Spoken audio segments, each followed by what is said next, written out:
මේ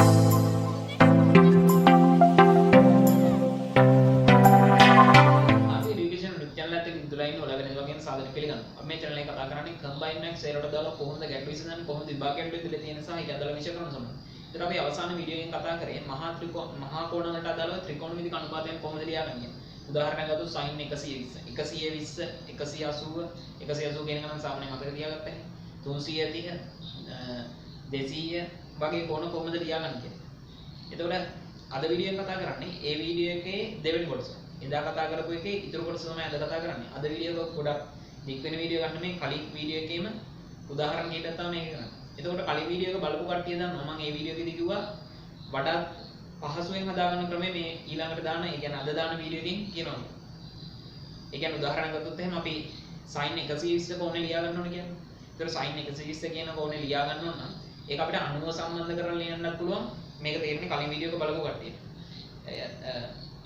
90 සම්බන්ධ කරලා ලියන්නත් පුළුවන් 180 සම්බන්ධ කරලා ලියන්නත් පුළුවන්. එතකොට 90 සම්බන්ධ කරලාද 180 සම්බන්ධ කරලා ලියන එකද වඩා පහසු. කියන්නේ වඩා ලේසි ක්‍රමය කියන එක අද වීඩියෝ එකෙන් කතා කරනවා. එතකොට ඔයගොල්ලෝ channel එකට අලුතෙන් එකතු වෙන මම පහතියට අතකොට බලනකොට subscribe කරන්න තමයි කරන්න. ඒ වගේම ඔයගොල්ලන්ගේ යාළුවන්ට මේක share කරලා ඒගොල්ලන්ට උදව් කරන්න. එහෙනම් අපි බලමු මේ වීඩියෝ කොහොමද ඒකේ උදාහරණ කිහිපයක් විසඳන්නේ. අපි ඉස්සෙල්ලාම කලින් වීඩියෝ එක කතා කරේ මෙන්න මෙහෙම කතාවක්. මම මේ සරලව සාරාංශයක් කියන්නම්.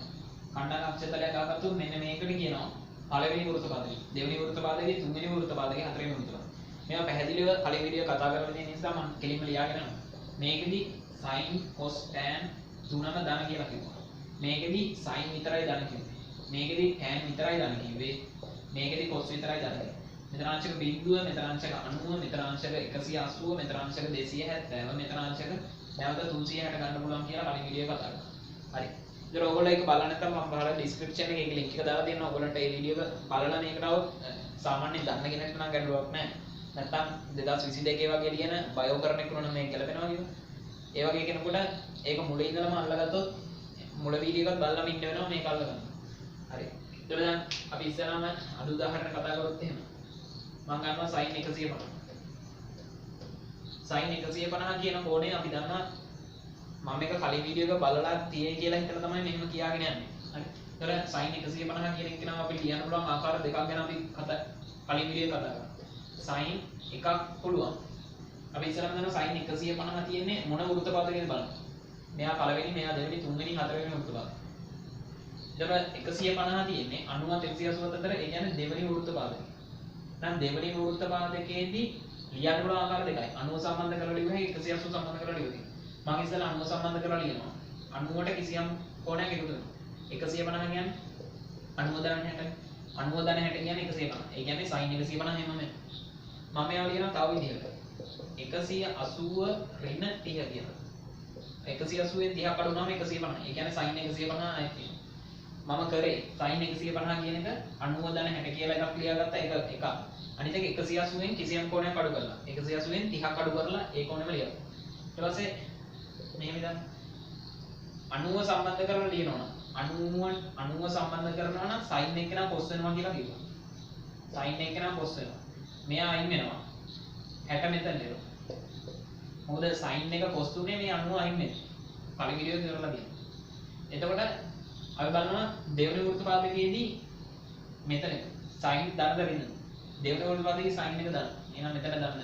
cos 60 අපි අර මූලික ත්‍රිකෝණමිතික අනුපාතයන් මතක තියෙනුනේ. cos 60 කියන්නේ cos 60 භාගය. හරි. මේ විදිහට ගත්තොත් 180 රින තියෙනවා. හැබැයි 180 න් අඩු වෙනවා. ඒ කියන්නේ ඒ දෙවෙනි වෘත්ත පාදකයේ මේ 150 කියන්නේ දෙවෙනි වෘත්ත පාදකය. ඒතොර 180 හරි 360 සම්බන්ධ කරලා ලියනවා නම් 180 හරි 360 හරි නැත්නම් බිඳුව හරි සම්බන්ධ කරලා ලියනවා නම් sin එක sinමයි cos එක cosමයි tan එක tanමයි. ඒතොර 180 සම්බන්ධ කරලා ලියන නිසා sin එක sinමයි. මෙයා අයින් වෙනවා. මේ 30 මෙතන එනවා. ඒතොර දෙවෙනි වෘත්ත පාදකයේ sin එක දාන්න. එහෙනම් දාන්න sin 30 කියන්නේ භාගය. ඕනනම් දාන කියලා දාන්න මේක. දැක්කනේ එකම උත්තරේ නෑ. රයිට්. එතකොට මට කියන්න ඕන කාරණේ මහා කෝණයක් ලියනවා. දැන් මේ පළවෙනි වෘත්ත පාදකයේදී තියෙන බිඳුවයි 90යි අතර කෝණ. බිඳුවයි 90යි අතර පළවෙනි වෘත්තයක් ඇඳුත් එහෙම බිඳුවයි 90යි අතර කෝණ තියෙනවා. රයිට්. එතකොට මෙතන ඉඳලා මෙන්න මෙතනට යන්නේ මහා කෝණ සෙට් වෙන්නේ. මේක පටලවා ගන්න බෑ. තව වටයක් ගියොත් එහෙනම් මේක ආයේ මහා කෝණ වෙනවා. ඒක හිතන්න එපා පස්සේ කියන්න. එතකොට මෙතනින් මේකෙදි මහා කෝණ. එතකොට මහා කෝණය ලියාගatti දැන් මේ ක්‍රම දෙකකටම හදන්න ඕනේ නැහැ. මෙහෙම පේපර් එකට දෙන්නේ නැහැ මේක sin 150 ගෙවන්නේ කියලා. අපිට වෙන ගානක් හදන්න යද්දි sin 150 හොයා ගන්න ඕනේ. අන්න ඒ වෙලාවට ඒක හොයාගෙන යද්දි 150 හොයන්න ඕනේ වෙද්දි තමයි අපි මේ ක්‍රම දෙකෙන් එකකට ආදේශ කරලා අපිට අගය හොයන්න. මේ හදන පියවරම දන්නේ නැහැ අපිට ඒක හදා ගන්නයි ඕන. කොහොම හරි භාගයේ කියන උත්තරය ගන්නයි ඕන. හරි. එතකොට මම කියනවා මේකේ ලේසි එක. දැන් මේක ගත්තොත් එහෙම මේකේ ලේසි එක මෙන්න මේක තියෙනවා. ඒකෙදි එක එක්කෙනාට ලේසි ක්‍රම වෙනස් වෙන්න පුළුවන්. හැබැයි වඩාත්ම පහසු ක්‍රමය මේක. මේක මම අහලා දානවා. ඒකට හේතුව තමයි. අපි කියවනේ 180 හරි 360 හරි 180 හරි 360 හරි සම්බන්ධ කරලා ලියනවා නම් 180 හරි 360 හරි සම්බන්ධ කරලා ලියනවා නම් මෙතන බිඳුව හරි 360 හරි 180 හරි 360 හරි සම්බන්ධ කරලා ලියනවා නම් sin එක්කෙනා sinමයි කියනවා. sin එක්කෙනා sinමයි cos එක්කෙනා cosමයි tan එක්කෙනා tanමයි කියනවා. හරි. හැබැයි 90 හරි 270 හරි සම්බන්ධ කරලා ලියනවා නම් sin එක cos වෙනවා කිව්වා. cos තිබුණොත් tan වෙනවා කිව්වා. tan තිබුණොත් cos තිබුණොත් sin වෙනවා කිව්වා. sin තිබුණොත් cos වෙනවා කිව්වා. cos තිබුණොත් sin වෙනවා කිව්වා. tan තිබුණොත් cot වෙනවා. හරි. ඒ 90 හරි 270 හරි සම්බන්ධ කරලා ලියුවා. මේක බිඳුව හරි 180 හරි 360 හරි සම්බන්ධ කරලා ලියුවා. sin එක sinමයි cos එක cosමයි tan එක tanමයි. හරි. එතකොට අපි 180 හරි 360 හරි සම්බන්ධ කරලා ලියද්දි sin එක sinමයි. ඒක ආයේ පටලව ගන්න ඕනේ නැහැ. cos ඒව මොනවද නැහැ. sin තිබුණොත් sinමයි. cos තිබුණොත් cosමයි. tan තිබුණොත් tanමයි.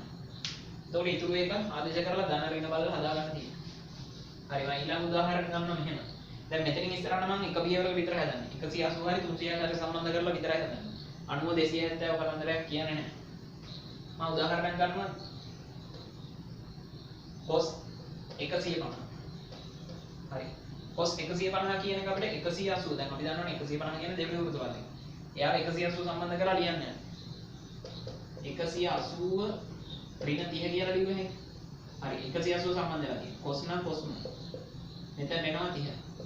180 අයින් වෙනවා. මෙතන ඍණද ධනද ගැටලුවක් නැහැ නේ. අගේ විතරයි මේ. අගේ විශාලත්වය විතරයි වුනේ.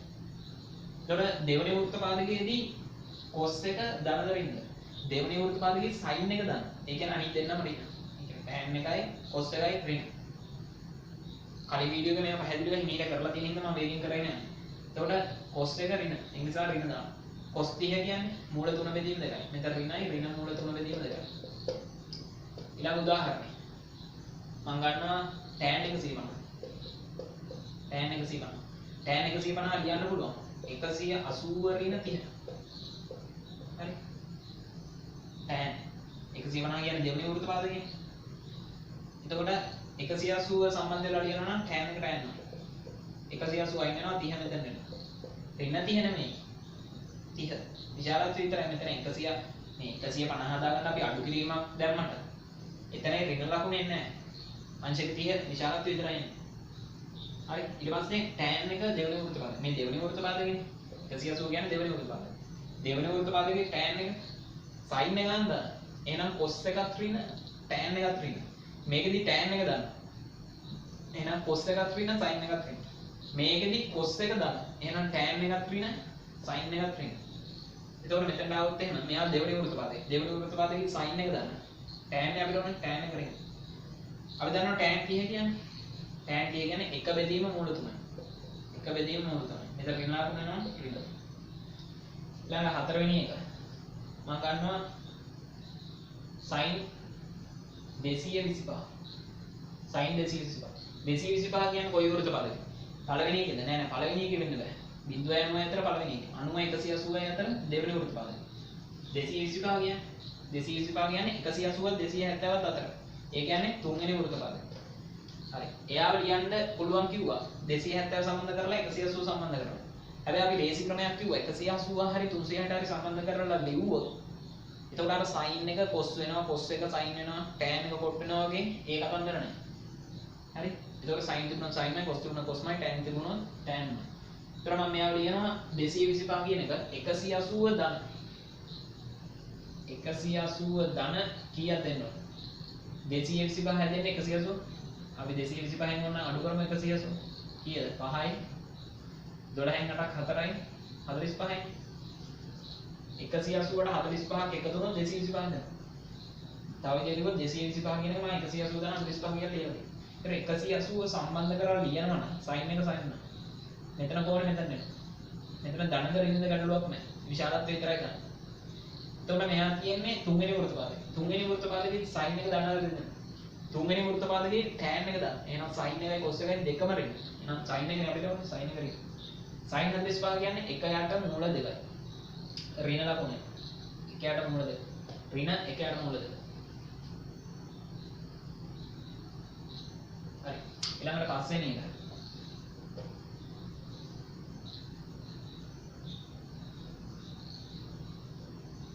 මම මේකෙම cos වගේ ගන්න. cos 225. හරි. cos 225. මෙයාව ලියන්න පුළුවන් 180 සම්බන්ධ කරලා 180 ධන 45. මම ටික ටික වේග වැඩි කරලා යනවා ඒවා කලින් කිව්වේ හින්දා. එතකොට 180 සම්බන්ධ කරලා ලියන නිසා cosමයි. මෙතන අංශක 45 එනවා. ඊට පස්සේ බලනවා 225 කියන්නේ තුන්වෙනි වෘත්තපාදකේ. තුන්වෙනි වෘත්තපාදකයේදී cos එක ධනද ඍණද බලන්න. tan එක ධන. ඒ කියන්නේ cos එක මේකද ඍණ. මම මේක ලේසියට දාලා තියෙන්නේ ධන වෙනේවා විතරයි. අනිත් දෙකම ඍණ. ඒක cos එක ඍණ. cos 45 කියන්නේ 1 යට මූල 2යි. මේ ඍණ ලකුණ මොනවා හරි කොහොමද ඊට පස්සේ තව මම එකක් ගන්න නැහැ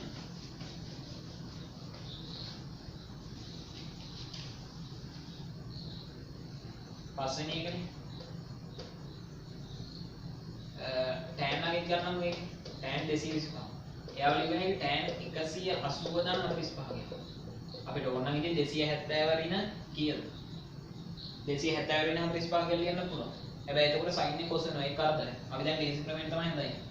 180 සම්බන්ධයෙන් tan එක tan 45 මෙතන දෙනවා. මෙතන ධනද ඍණද ගැටලුවක් නැහැ මේ විශාලත්වය විතරයි මෙතන. ඊට පස්සේ 225 කියන්නේ තුන්වෙනි වෘත්තපාදකේ. තුන්වෙනි වෘත්තපාදකයේදී tan කියන එක නා ධනද ඍණද? අන්න tan එක ධන. ඒකෙදි tan එක ධන. එහෙනම් මෙතන ධන. tan 45 කියන්නේ tan 45 එකයි. ධන එකක්. ධන දැම්මත් එන්නත් ගැටලුවක් නැහැ. 6 වෙනි මම ගන්නවා cos 300 cos 330 හරි 330 කියන්නේ 270ට වැඩි 360ට අඩු එහෙනම් 4 වෙනි වෘත්තපාදකය එයාව ලියනවා නම් 360 ඍණ කීයක් හරි කියලා 360 ඍණ කීයක් හරි කියලා ලියනවා මොකද 270 සම්බන්ධව sin එක cos වෙනවා cos එක sin වෙනවා tan එක cot වෙනවා එතකොට ලේසි ක්‍රමයේ 180 හරි 360 සම්බන්ධ කරගන්න.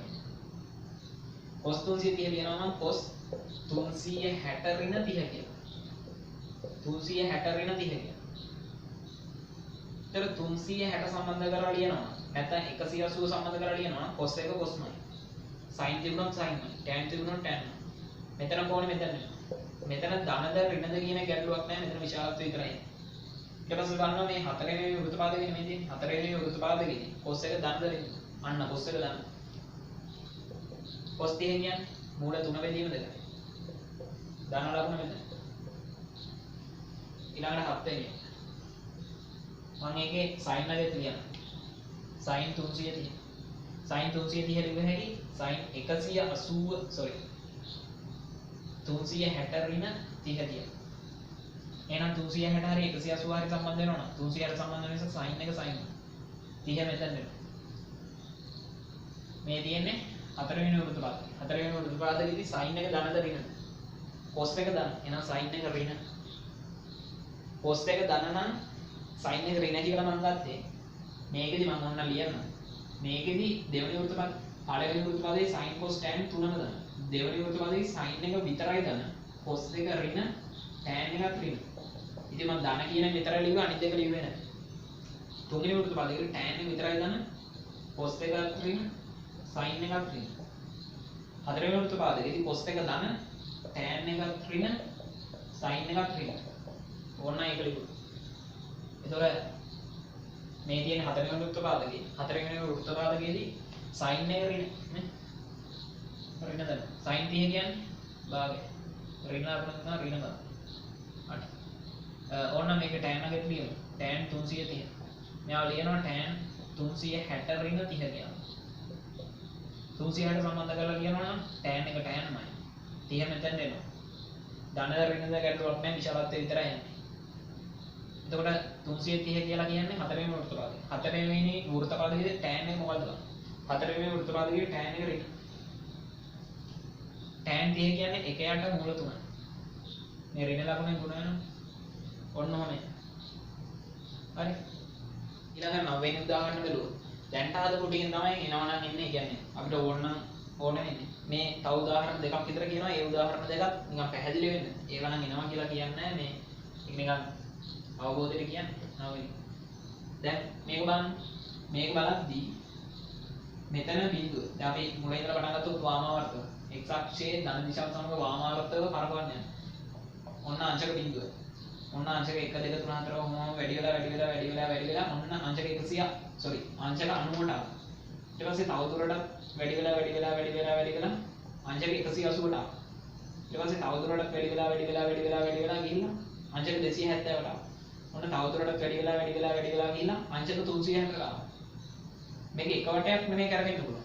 හරි? දැන් ඔය අපි එක වටේනේ නිතරම භාවිතන එක වටේනේ කරගන්නේ. ඊට පස්සේ මෙතන 360ට ආවනේ. බිඳුවේ ඉඳලා 90 180 270 360ට ආවා. ඊට පස්සේ මේවා තවත් වමකට කරකවන්න පුළුවන්. ඊට පස්සේ 360 361 62 63 370 ඔහොම නැවිලා මෙතන තව 90ක් එකතු වෙනවා. මෙතන එනවා 450. 360යි 90යි 450යි. 450. ඊට පස්සේ මේක ආය වැඩි වෙලා 450ට 90ක් එකතු වුණාම 540. අංශක 540ක් තියෙනවා. ඊට පස්සේ මෙයා ආය තව වැඩි වෙලා ගිහිල්ලා තව 90ක් මෙයාට එකතු වෙනවා. 540ට 90ක් එකතු වෙනවම 630යි. ඊට පස්සේ මෙයා තව වැඩි වෙලා ගියා. 630ට 90ක් එකතු වුණාම 720යි. හරි. මට කියන්න ඕන කාරණේ මේක 720න් අතර වෙන්නේ නැහැ. තවත් කරගෙන. මුලින්ම බිඳුව පටන් ගත්ත බිඳුව 90 180 270 360 450 540 630 720. තව මේ කියන්නේ කොහොමම වට අනන්ත ගානක් කොහොම කරවන්න පුළුවන්. කොහොම අංශක ගාන වැඩි වෙවි 90 එකතු වෙවි මොනම යනවා. හරි. එතකොට අපිට ඕනේ කියන්නකෝ sin 450 sin 450. කොහොමද sin 450? මම එකවට කියන්නේ sin 450 අපි දන්නේ නැහැ. දැන් අපි කොහොමද කටපාඩම් කරලා මතක තියාගෙන sin 30 කිව්වොත් කෙලින්ම අපිට කිව්ව හැකි භාගයයි. sin 60 කිව්වොත් මොළ 3 බෙදීම 2යි කියලා කියන්න පුළුවන්. sin 90 කීයද කිව්වොත් 1යි කියලා කියන්න පුළුවන්. sin බිඳුව කියනකොට 0යි කියන්න පුළුවන්. හැබැයි sin 450 කවුරු හරි එවුවොත් එහෙම කොහොමද කියන්නේ? ඒක කියන්නේ අපි මතක තියාගෙන නැහැ. එතකොට මම බලන්න මෙහෙම කරොත් හරිද කියලා. මම මේවා ලියනවා sin 360 sin 360 ධන 90 කියලා. හරිද නේද? 360 ධන 90 කියලා ලියනවා. හරිනේ? 360ට 90ක් එකතු කරානේ 450 නේ. 360ට 90ක් එකතු කරලා තමයි 450. එතකොට අපි කිව්වා 180 හරි 360 හරි සම්බන්ධ කරලා ලියනවා නම් sin එක sin එක. මෙතන තියෙනකොට මෙතන එනවා. ඊට පස්සේ බලන්න 360ට 90ක් එකතු කරනවා. මෙන්න මේ වෘත්තපාදයක සම්බන්ධනේ sin cos tan තුන දාන ගැටලුවක් නැහැ sin එකක් දාන්න. sin 90 කියන්නේ sin 91යි. එහෙනම් ධන 1යි. එතකොට sin 450 කියලා කියන්නේ 1යි. ධන 1යි කිව්වත් 1 කිව්වත් 1යි. sorry. එතකොට 10යි. මේක තේරෙන්නේ නැති ඊළඟ හිතනවා තේරුණා කියලා ගැටලුවක් නැහැ මේක නිකන් අවබෝධයට කිව්ව. ඊට පස්සේ මම ගන්නවා උදාහරණයක් මෙහෙම. දැන් 540යි 450යි මැද තියෙන එකක් ගන්නවා. හිතන්න මෙහෙම sin ගත්තු නිසා මම ගන්නවා cos වල. cos 480 ගන්න. හරි. මෙතනටදී 450යි. මෙතනටදී 540යි. එහෙනම් මේ අතරේ නේද? මේ අතරේ නේද 480 කියන එක නේද? එහෙනම් දෙවෙනි වෘත්තපාදයේ තමයි sorry cos 480 වෙන්නේ. දෙවෙනි වෘත්තපාදයේ තමයි cos 480 වෙන්නේ. මම ඒවා ලියනවා මෙහෙම. ගන්න හරිද කියන්නේ? cos 540 ඍණ 540 ඍණ